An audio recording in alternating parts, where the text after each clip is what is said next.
Hoje em dia nas escolas aprendemos que o Brasil foi descoberto pelo navegador português Pedro Álvares Cabral, que aportou onde hoje fica a cidade baiana de Porto Seguro no dia 22 de abril de 1500. Por sinal, antigamente o dia do descobrimento do Brasil por Cabral era feriado nacional até os tempos de Getúlio Vargas, que acabou com vários feriados que existiam na época. Mas o interessante é que quando era feriado, o dia do descobrimento era comemorado nos dias 3 de maio, não no 22 de abril.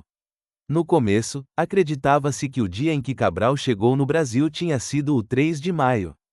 Isso porque Cabral chamou o Brasil de Ilha de Vera Cruz. Os portugueses tinham o costume de dar aos lugares que descobriam um nome de acordo com o calendário católico. Por exemplo, um lugar descoberto no dia de São Pedro, 29 de junho, recebia um nome fazendo referência a esse santo. A cidade de São Paulo, por exemplo, recebeu esse nome porque foi fundada em 25 de janeiro, dia no qual, segundo a tradição católica, São Paulo apóstolo converteu-se ao cristianismo.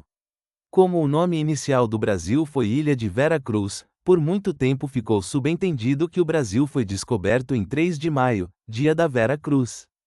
Com muito tempo depois é que os documentos oficiais da viagem escritos pelo escrivão de Cabral, Pero Vaz de Caminha, foram encontrados e revelaram que a data correta era 22 de abril, não 3 de maio como subentendia-se por causa do nome original desse país. Mas embora Cabral seja o descobridor oficial, ele não foi de fato o primeiro europeu a chegar no Brasil. Sabe-se que outro chegou na sua frente e falaremos dele aqui. Mas antes de falarmos do verdadeiro descobridor do Brasil, se está gostando do vídeo, por favor dê o like e inscreva-se no canal. Sem mais enrolação, continuemos. O europeu com visita confirmada ao Brasil não foi Cabral. O tal cara é o espanhol Vicente Yanez Pinzón, que por sinal acompanhou Cristóvão Colombo quando este descobriu a América em 1492. Pinzón era capitão de um dos navios de Colombo. Pinzón chegou no Brasil em 26 de janeiro de 1500, ou seja, chegou 3 meses na frente de Cabral. Embora tenham chegado primeiro, os espanhóis nem divulgaram a descoberta para toda a Europa e não reivindicaram a posse do lugar porque logo perceberam que o Brasil estava no lado da linha de Tordesilhas que cabia aos portugueses. Pinzón aportou num lugar que ele chamou de Santa Maria de la Consolación. Alguns historiadores acreditam que Santa Maria de la Consolación é o mesmo cabo que logo no ano seguinte, 1501, o português João da Nova chamaria de Cabo de Santo Agostinho, ali em Pernambuco. Há também quem diga que na verdade era o lugar hoje conhecido como Ponta do Mucuripe, na capital cearense Fortaleza.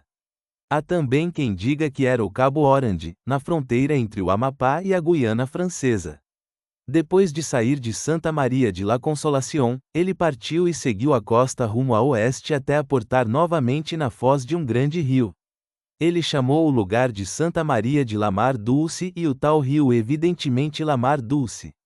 A maioria concorda que La Mar Dulce é o mesmo rio que décadas mais tarde um compatriota de Pinzón, Francisco de Orellana, chamou de Rio de las Amazonas, hoje chamado apenas Rio Amazonas.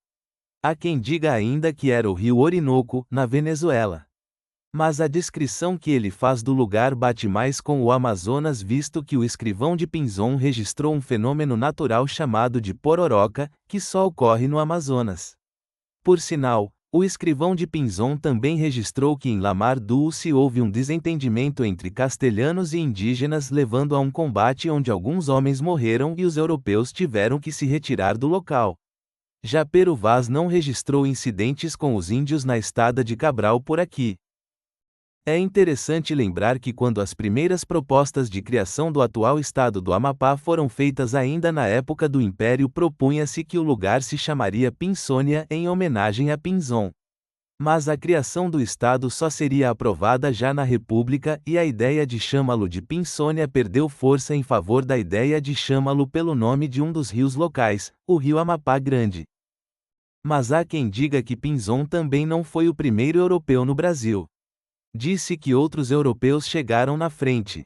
Por exemplo, disse que o português Bartolomeu Dias, o mesmo que já tinha entrado para a história como o primeiro a conseguir dobrar o Cabo das Tormentas, hoje Cabo da Boa Esperança, na atual África do Sul, teria estado aqui em 1499, um ano antes. O também português Dom Duarte Pacheco Pereira, apelidado por Camões de o Aquiles Lusitano, também teria estado aqui em 1498, 2 anos antes. Especula-se que ambos teriam vindo em expedições secretas, daí ninguém falar delas e só as viagens de Cabral e Pinzon serem conhecidas e amplamente documentadas. As suas expedições seriam secretas porque os espanhóis tinham acabado de descobrir a América e os portugueses queriam saber se ainda tinha alguma terra por descobrir a oeste que estivesse do lado português da linha de Tordesilhas ou se só tinha as terras que cabia aos espanhóis no tratado mesmo. O secretismo seria para evitar confusão com os castelhanos. Apresenta-se algumas supostas evidências dessas visitas secretas. Por exemplo, sabe-se que de fato Bartolomeu Dias veio ao Brasil em 1500 acompanhando Cabral para se ensinar o caminho para a Índia, já que a missão de Cabral era ir para a Índia, e dar algumas dicas para ele conseguir dobrar o Cabo das Tormentas. Ironicamente, Dias morreu após o navio em que ele ia naufragar em uma tempestade quando a esquadra de Cabral tentava passar o tal cabo depois de descobrir o Brasil. Sabe-se também que Pacheco Pereira escreveu um livro cujo título está em latim, Esmeraldo de Cito Orbis. Nesse livro, ele fala que esteve em expedições para o oeste e dá a entender que teria chegado ao continente americano antes de Cabral. Além disso, em 1531 chega ao lugar onde hoje é a cidade paulista de São Vicente, a primeira cidade do Brasil, uma expedição liderada por Dom Martim Afonso de Souza para iniciar a colonização das terras tupiniquins. Por lá ele encontrou um europeu ilhado que já vivia entre os índios há muito tempo. Não sabe-se qual o seu nome, mas ele entrou para a história do Brasil com o apelido que os colonizadores lhe deram, o Bacharel de Cananéia. O bacharel alegava já estar aqui há mais de 30 anos. Uns dizem que ele foi deixado para trás por alguma das expedições portuguesas pós-Cabral que passaram pelo Brasil em 1501 como as de Gonçalo Coelho, João da Nova e Américo Vespúcio. Outros dizem que ele chegou aqui antes de Cabral tendo sido supostamente deixado para trás pelas expedições secretas de Dias e Pacheco Pereira. Outros acreditam que por passar tanto tempo com os índios o cara perdeu a noção do tempo e por isso estaria alegando viver aqui por mais tempo do que realmente estava. Há também quem diga que outro português esteve no Brasil. Trata-se de Dom Fernão Teles, que teria chegado ao Brasil em 1473. Isso mesmo, 1473, quase 30 anos antes de Cabral e 20 antes de Colombo. O cara seria não apenas o verdadeiro descobridor do Brasil como também o verdadeiro descobridor da América. Fernão Teles afirmava ter encontrado uma vasta costa ao sul dos Açores e cita até a presença de alguns rios. Especialistas dizem que a descrição do lugar bate com a costa entre o Maranhão e o Ceará. Interessante notar que Teles pensava que o lugar que ele descobriu era as 7 cidades. As 7 cidades, também chamadas Antilhas, era uma ilha ou conjunto de ilhas paradisíacas que eram contadas em lendas muito populares em Portugal e Espanha. Disse inclusive que no lugar teria se formado um reino cristão fundado por cristãos refugiados da invasão moura à Península Ibérica no século VIII. Note que não era estranho os colonizadores europeus darem aos lugares descobertos por eles nomes de lugares lendários. Por exemplo, o conjunto de ilhas da América Central hoje mais conhecidas como Caribe ou Caraíbas, em referência aos povos indígenas que habitavam essas ilhas, também são algumas vezes chamadas de Antilhas justamente porque os espanhóis pensaram que eram as tais ilhas da lenda das 7 cidades. Uma das teorias a respeito da origem do nome do Brasil diz que na Irlanda tinha uma lenda que também falava de uma ilha paradisíaca que os irlandeses chamavam de Brasil. A tal ilha às vezes também era conhecida como Ilha de São Brandão porque disse que um santo irlandês, São Brandão Navegador, teria estado lá.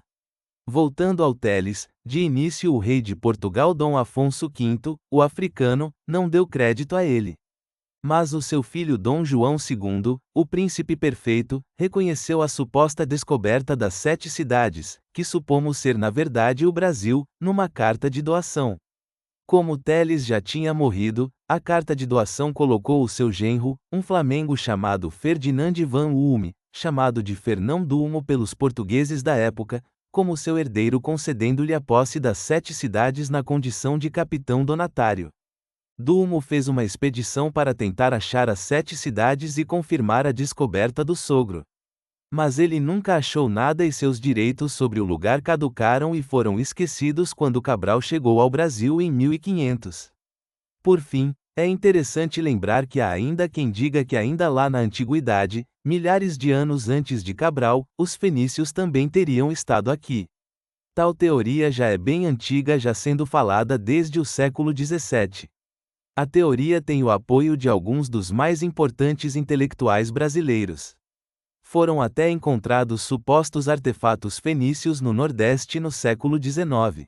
As supostas evidências de presença fenícia até hoje dividem opiniões e causam bastante debate entre intelectuais brasileiros e estrangeiros, onde alguns acreditam que são reais, realmente são artefatos fenícios, enquanto outros dizem que são falsificados.